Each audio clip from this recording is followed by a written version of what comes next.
많은 학교들 중에서 상상고를 선택하신 이유가 무엇인가요? 저는 일단 의사라는 것을 하기 위해서 어떻게 해야 될까 하면서 상상고를 알게 됐는데요. 원래 그런 질 높은 교육을 받기 위해서는 뭔가 공부만 해야 되는 삭막한 학교만 있어서 좀 일반고를 진학해야 될까 그런 고민을 했었는데, 상상고는 공부도 할 수 있고 정말 행복하게 그런 좋은 인간관계 속에서도 공부할 수 있고, 놀 땐 놀고 공부할 땐 공부하고 이렇게 효율적이면서도 행복하게 공부할 수 있어서 그런 점을 보고 상상고등학교를 진학하기로 했습니다. 상상고에서 직접 생활하시면서 느끼고 있는 건 무엇인가요? 한마디로 말하자면 정말 행복하다는 것입니다.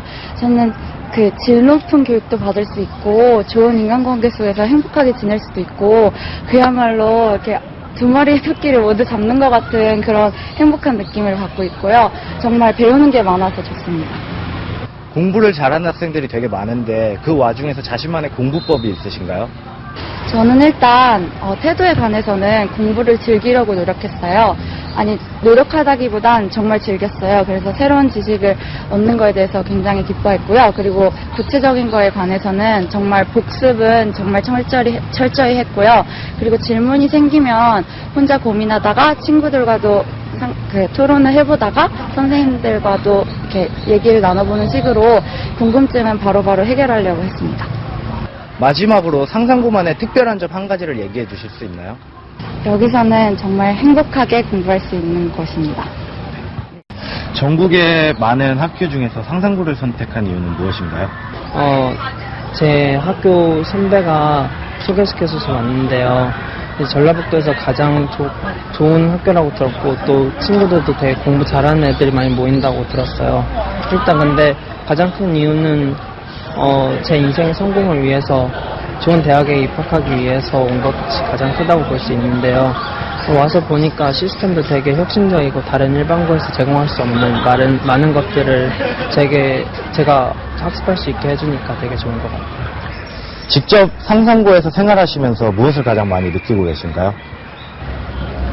상상고가 사실 맨 처음 들어왔을 때 얘가 공부 잘하는 학교로 소문이 나서 공부만 할 줄 알았는데, 사실상 상상고에 들어와 보시면 아시겠듯이 조경도 상당히 예쁘고 애들이 편안히 공부를 할 수 있고, 또 이렇게 친하게 즐길 수 있는 많은 여건이 마련돼 있어요. 그래서 상상고등학교에 오면 공부를 이렇게 힘들어서 압박감 속에서 하는 것이 아니라 되게 자율적인 분위기 속에서 밝고 즐겁게 공부를 고등학교 3년을 즐겁게 보낼 수 있다는 점이 상상고의 가장 큰 장점이라고 할 수 있는 것 같아요. 그러면은 공부 잘하는 학생들이 많은데 그 중에서 자신만의 공부법은? 대학 가려면 내신도 중요하고 이래서 학교 과정을 가장 열심히 공부하는 것이 중요하긴 한데요. 저는 일단 시험 기간에 시험 공부를 하지만 기타 다른 시간에는 여러 제가 전공하고자 하는 분야에 대해서 전공 서적도 읽어보고 여러 관련 기사도 찾아보고 스크랩도 하고, 또 그와 관련해서 경시대 준비도 해보고, 이런 공부를 주적으로 이끌어 나가면서 모의고사나 내신 공부는 이제 그 기간에 맞춰서 집중적으로 하는 스타일이에요. 상상고만의 가장 특별한 점 한 가지를 얘기하신다면? 상상고는 전국에서 모인 애들이 있는데 그 애들이 융화되고 그러면서 각자 다른 경험을 가지고 있는 많은 애들을 접해본다는 게 가장 큰 장점인 것 같아요. 그리고 제가 다른 학교 애들을 만나봤지만 상상고 애들처럼 착하고 이렇게 자율적으로 밝게 생활하면서 거기다가 공부를 잘하는 이런 분위기는 상상고에서밖에 만들어질 수 없는 것 같아요.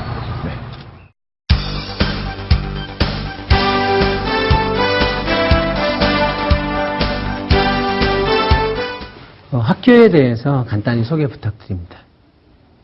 네, 우리 학교는 여러분 잘 아시는 수학 정석의 저자이신 우리 홍성대 예사장님께서 어떻게 보면 그 수학 정성이라고 하는 엄청난 책을 쓰셔가지고, 책도 엄청나지만 거기서 돈도 엄청나게 버셨어요. 그래서 우리 이사장님께서 이 돈을 좀 잘 써야 되겠다 하는 이제 생각을 하고 계시던 중에, 그러면 이제 교육에 좀 투자를 해야 되겠다.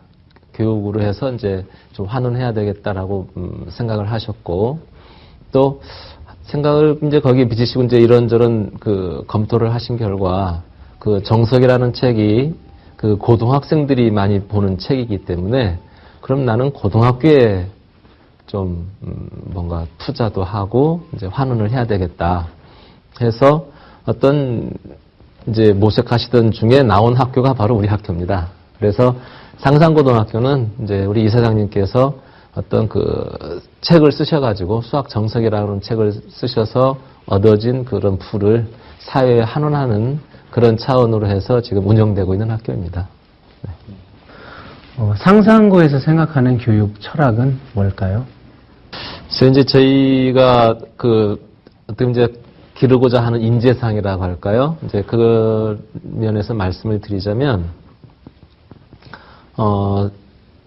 먼저 사회에 뭔가 도움이 될 수 있는, 보탬이 될 수 있는 그러한 그 인재를 길러내야 되겠다라고 하는 게 일단 우리 이사장님과 이제 그 교장 선생님 기타 이제 학교 그의 생각입니다. 근데 저희가 이 부분에서 가장 그 힘들었던 게 의대에 진학하는 거예요. 그러니까 학교에서 어떤 그런 이념적인 것을 가지고서 아이들을 잘 길러가지고 진학을 시키면 저희 입장에서는 이 아이들이 기초과학이라든지 어떤 기초학문 분야에 가서 좀 일을 해줘가지고 우리나라의 어떤 학문적인 발전이라든지 사회적인 발전에 좀 공헌해줬으면 좋겠다라는 마음을 가지고 있어요.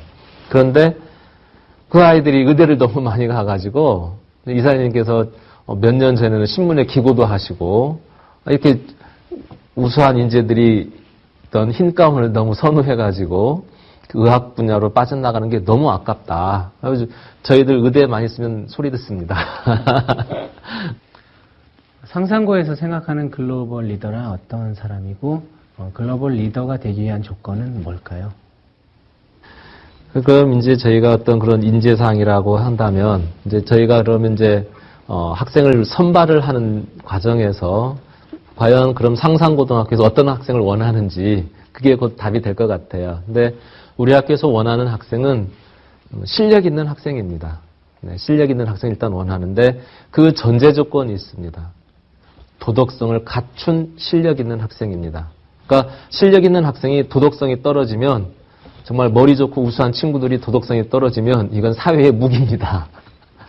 그래서 첫째가 저희는 도덕성을 갖춘 실력 있는 학생. 그러니까 첫째는 도덕성입니다. 그래서 저희 학교 생활도 굉장히 엄격합니다. 예를 들면 몇 년 전에 아주 간단하게 어떻게 보면 아무렇지도 않게 다른 친구의 우유 하나 훔쳐 먹을 수 있거든요. 근데 그거 해가지고 기숙사에서 쫓겨나고. 그러니까 아무렇지도 않게 하는 게 정말 아무렇지도 않다는 이야기죠. 그래서 저희는 우리 교장 선생님께서 이제 강조하시는 것 중에 하나가 선생님은 학생을 용서할 권한이 없다라고 하십니다. 저희도 물론 그렇게 생각을 하고요. 그러니까 용서라고 하는 것은 대개 우리가 학교에서 어떤 잘못을 한다든지 했을 때 교육적이라는 이름으로 어리니까 학생이니까 용서하고 다음엔 이렇게 하지 말아라 이렇게 이제 하는 이러한 것들이 저희가 봤을 때는 지금 현재 어떤 학교 폭력 문제라든지 다 이런 데서 왔다고 보거든요. 잘못했으면 벌을 받아야 돼요. 그게 교육 현장인 학교에서도 물론 이제 벌의 형태는 다르겠죠. 벌의 형태는 다르겠지만 일단 내가 잘못했고 사회나 어떤 옆에 친구한테 피해를 줬으면 거기에 대해서는 내가 책임을 져야 되는 바로 그 책임이 벌을 받는 것이죠. 그러니까 그 벌의 형태는 여러 가지가 있겠죠. 어쨌든 잘못하면 벌 받는다. 이거는 철저히 지켜줍니다. 저희는. 그래서 교내에서도 마찬가지고요. 모집 요강에 대해서 소개 부탁드립니다. 요즘 교과부에서 하고 있는 자기주도학습 전형으로 저희도 선발을 합니다. 그래서 자율형 고등학교, 자율형 사립고등학교, 외고, 과학고 거의 모든 일종의 전기 학교라고 해야 되나요? 이렇게 선발권이 있는 학교는 거의 모든 학교가 이제 자기주도학습 전형을 하고 있고요. 저희도 그 교과부에서 이제 내려주는 그 매뉴얼에 의한 자기주도학습 전형을 하고 있습니다. 그래서 1단계에서는 그 서류 심사에 의해서 1.5배수 내지 2.2배수 정도 저희가 이제 그 정도를 선발을 합니다. 그리고 그 서류를 통과한 학생에 한해서 면접을 실시해가지고 이제 제가 최종 합격자를 선발을 합니다. 진학 현황은 어떤가요? 저희도 이제 참 우리 언론에서 그 용어들을 참 잘 만들어내는데 얼마 전에 뭐 스카이 200 해가지고 근데 저희는 몇 년 전부터 이미 스카이 200은 했거든요. 근데 서울대학교를 이번에 저희가 47명 입학했습니다. 작년에 37명. 그런데 사실 그 의대 간 친구들이 그 의대를 포기했다면 서울대가 100명 넘었을 거예요. 요즘 뭐 그 친구들도 보면 어디 의대 합격하고 서울대 의대 합격해도 의대로 가거든요. 근데 이제 진학 성과 면에서는 저희는 사실 그 왜 진학 성과가 좋을까? 근데 저희는 그렇게 생각을 합니다. 그 고등학교로서의 그 본연의 자세에 충실했다라고 생각을 합니다. 그러니까 뭐 우리 상산고등학교를 일부에서 뭐 특목고로 이제 이렇게 분류를 하시는데 저는 항상 우리는 인문계 고등학교입니다. 라고 하거든요. 그러니까 인문계 고등학교의 존재라고 하는 것은 정체성은 대학에 가서 공부할 수 있는 준비를 하는 곳이거든요. 그래서 대학에 가서 공부할 수 있는 준비를 철저하게 시킨다. 그게 이제 우리 학교에서 교육 방침입니다. 그러면 당연히 대학에서도 이 친구가 우리 대학에 와가지고 공부할 수 있는 어떤 공부의 준비가 되어 있는지를 봐가지고 선발을 하겠죠. 이제 그게 저희는 맞췄다고 봅니다. 입학을 꿈꾸는 학생 그리고 학부모님께 조언을 해주신다면요? 아까 저희가 이제 전형에 대해서 잠깐 말씀을 드렸는데 1단계에서 서류 심사를 하고 2단계에서 면접을 하거든요. 그러면 1단계 통과를 해야 면접 기회가 주어지잖아요. 근데 그 1단계에는 내신이 절대적입니다. 저희는 이제 국어, 영어, 수학, 사회, 과학 지금 5과목을 보고 있는데 그 내신이 절대적이기 때문에 일단 중학교에서 그 내신을 확보해야 됩니다. 그래야 면접도 할 수가 있다는 얘기죠. 그래서 보통 이제 우리 학교 오는 친구들을 보면 여학생은 한 4% 이내 학생들이 주로 오고 있고요. 남학생은 제가 좀 이제 정원이 많으니까 한 6% 이내 정도의 친구들이 오고 있습니다. 최고의 자율형 사립고로 불리우는 비결이 있을 것 같은데요. 글쎄요. 비결은 이제 뭐 학생들에서 답을 찾을 수 있을 것 같은데요. 우리는 우리 학교에 있는 모든 관계자들이 다 고생입니다. 우리 이사장님 학교 운영하려면 이제 또 좀 재정적인 거 어려움이 있으시죠. 저희 선생님들도 굉장히 힘들어요. 부모님들 힘드시죠. 행복한 건 딱 한 명 학생입니다. 우리 학교에서 행복한 그 사람 딱 학생입니다. 물론 이제 저희 이제 선생님들도 고생은 하지만 아이들이 커가는 것을 보면서 이제 어떤 보람도 찾고 하지만 그만큼 그 학생 중심입니다. 그리고 저희는 교육에서 자율성을 굉장히 강조합니다. 이제 되게 많은 부모님들께서 그 아이를 기숙사에 보내놓으면 안 보이니까 걱정이 되시죠. 그리고 아이들이 어떻게 생활할지를 모르니까 학교에서 이렇게 통제해 주기를 굉장히 바라세요.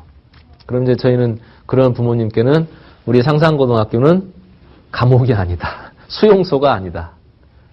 아이들이 자유로워야 된다. 왜냐하면 정말 아이들이 이게 자유로운 영혼 그런 상태에서 창의성이 나오고 길러지는 것이지 통제된 생활, 통제된 어떤 뭐랄까요 일과 그 안에서는 절대로 창의성이 나오지 못해요. 이게 저희는 학생들한테 최대한 자율성을 줍니다. 큰 틀만 정해주죠. 그러니까 예를 들면 문이과 이제 저희 인문계 고등학교니까 2학년 올라갈 때 문과, 이과 이렇게 구분을 해야 되잖아요. 근데 저희는 학생들이 원하는 대로 해줍니다. 그래서 일반 고등학교는 보면 문과 몇 반, 이과 몇 반 정해지면 그 안에서 다 이제 조절을 해야 되잖아요. 성적으로 자른다든지 등등에. 근데 저희는 학생이 원하는 대로 보내줍니다. 그래서 지금 현재 보면 현재 저희가 3학년은 문과가 4반이고 이과가 8반이에요. 그런데 2학년은 문과 5반, 이과 7반이에요.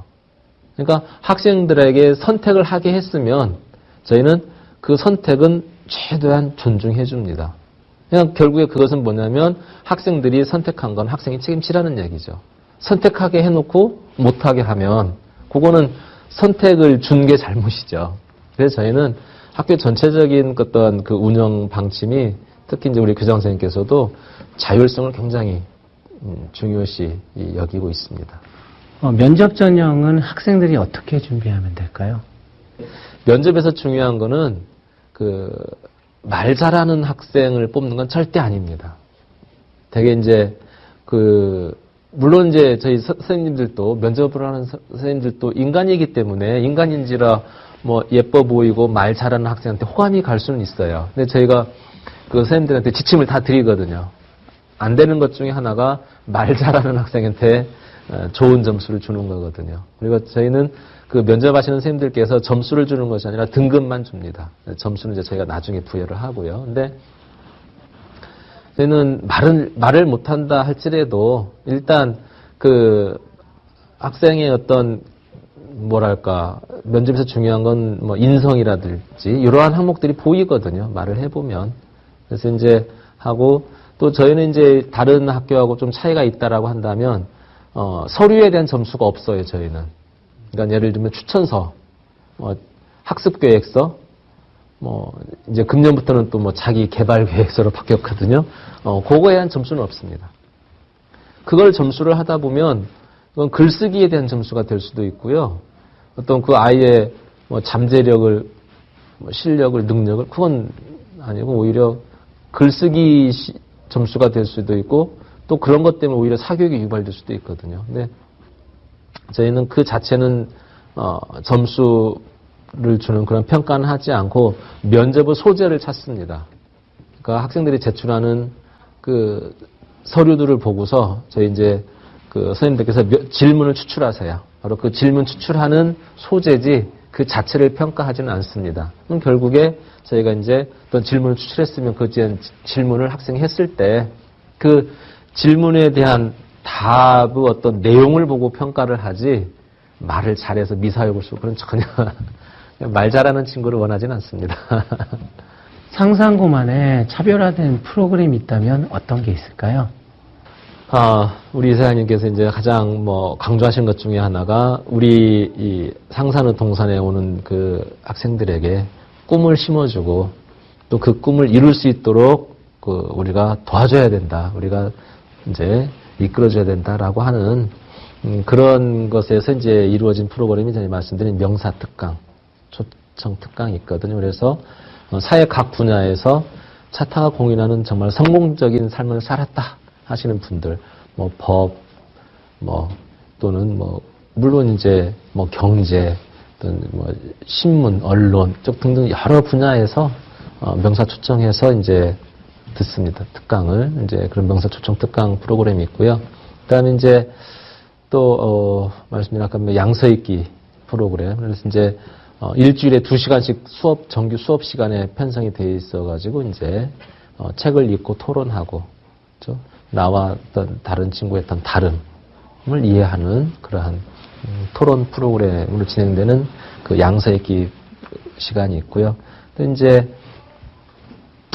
영어 회화도 이제 중요하죠. 이제 세계화 시대 하는데 말로만 세계화를 하면 안 되겠죠. 그래서 이제 영어 회화도 이제 저희도 강조하고 있습니다. 그래서 저희가 한 학급에 32명인데요.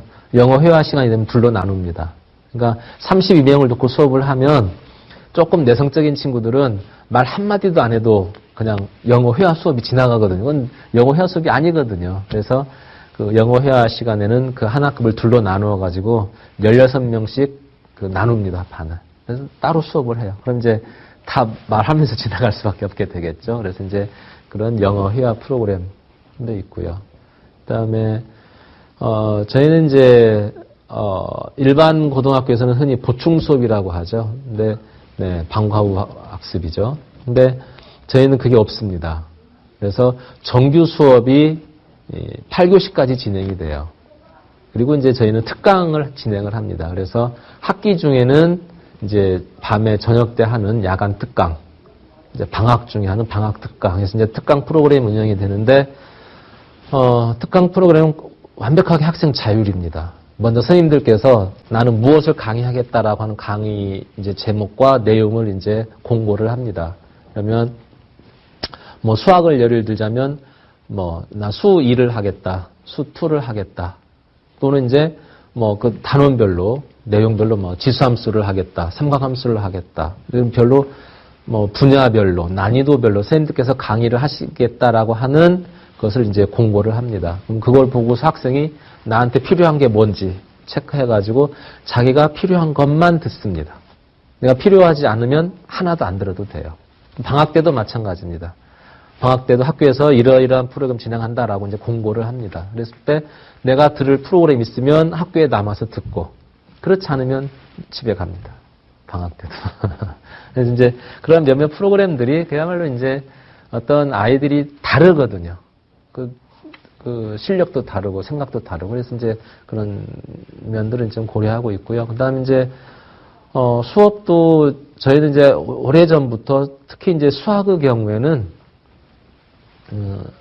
나누어서 수업을 했어요. 그러니까 A, B, C, D 이렇게.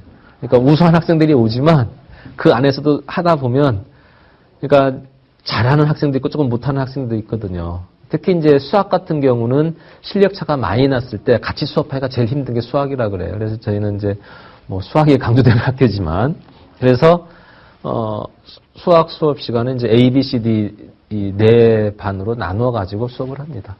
그래서 그러한 것들이 있고, 이제 뭐 수학 말씀을 드렸지만 저희는 또 수학을 굉장히 강조하고 있어요. 그러니까 그 학생들이 물론 대학 진학할 때도 보면 이과 학생은 물론이고 문과도 수학에서 많이 좀 어려움을 겪더라고요. 그래서 이제 그 수학 쪽을 강화하다 보니까 또 아이들이 또 좋은 성적이 잘 나오고 있습니다. 네. 그 밖에 상산고에 대해서 덧붙이실 말씀이 있다면요? 이제 이미 다 말씀드린 내용이지만 다시 이제 한 번 더 강조를 드리면, 우리 학교가 원하는 인재, 키워내고 싶어라 하는 그런 인재는 도덕성을 갖춘 실력 있는 학생입니다. 그래서 도덕성이라고 하는 것의 모든 것에 우선한다. 우리 학교에서는 그렇게 보시면 되겠고요. 그다음에 이제 우리가 이제 이렇게 좋은 성적을 내고 있다. 이게 참 불안해요. 항상 불안해요. 이 좋은 성적이라고 하는 게. 근데 그 이면에는 저희는 학생들에게 주어진 자율성이라고 봅니다. 그래서 어떤 이런 자율성들이 주어지면 스스로 할 수 있게 돼요. 스스로 할 수 있을 때 더 높은 그 효과를 볼 수 있거든요. 그렇지 않고 어떤 학교에서 틀을 정해주고 부모님이 틀을 정해주고 이 안에서 해라, 이 안에서 해라 하면 우리 아이들이 이제 자율성을 잃게 되고 타율적으로 하게 되고, 그럼 결국에 끌려서 하다 보면 효과도 떨어지거든요. 그래서 이러한 그 자율성을 강조한 우리 학교의 어떤 운영이 지금 현재 오늘의 상사를 이렇게 하지 않았나라고 하는 생각을 합니다. 네. 예, 학교에 대한 자세한 설명 감사드립니다. 감사합니다.